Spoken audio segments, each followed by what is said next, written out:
Number 1 அரசியல் கட்சியாக உருவெடுத்தது தாவேகா. தமிழ்நாட்டில் உள்ள அரசியல் கட்சிகளையே பின்னுக்கு தள்ளி மாநிலத்திலேயே மிக பெரிய கட்சியாக மாறியுள்ளது விஜய் தொடங்கிய தமிழக வெற்றி கழகம். உறுப்பினர் சேர்க்கை மின்னல் வேகத்தில் 2 கோடியை தொட உள்ளது குறிப்பிடத்தக்கது. தொண்டரின் நிர்வாகிகளையே சந்திக்கும் விஜய். காஞ்சிபுரம் மாவட்ட சுங்குவார் சத்திரத்திற்கு வரும் ஞாயிறு அன்றை தாவேகா தொண்டரின் மற்றும் கட்சி நிர்வாகிகளையே சந்திக்கும் தாவேகா தலைவர் விஜய் ஆலோசனை நடத்தியுள்ளார் என தகவல். கரூர் கூட்ட நெரிசலில் சம்பவத்திற்கு பிறகு முதல் முறையாக வெளியூர் நிகழ்ச்சியில் பங்கேற்கிறார். மக்களை சந்திக்கும் விஜய் ஸ்ரீபெரும்புதூரில் உள்ள தனியார் கல்லூரியில் காஞ்சிபுரம் மக்களை நாளை சந்திக்கிறார் தாவேகா தலைவர் விஜய். கரூர் மக்களை சந்திப்புக்கு பிறகு காஞ்சிபுரத்தில் விஜய் மக்கள் சந்திப்பு.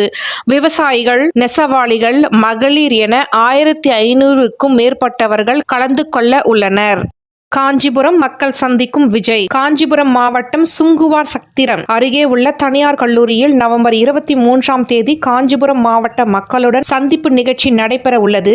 இந்த நிகழ்ச்சியில் 2000க்கும் மேற்பட்டோர் கலந்து கொள்கின்றனர். முன் அனுமதி பெற்றவர்களின் நிகழ்ச்சியில் கலந்து கொள்ள அனுமதி, வேற யாருக்கும் அனுமதி இல்லை என தகவல்.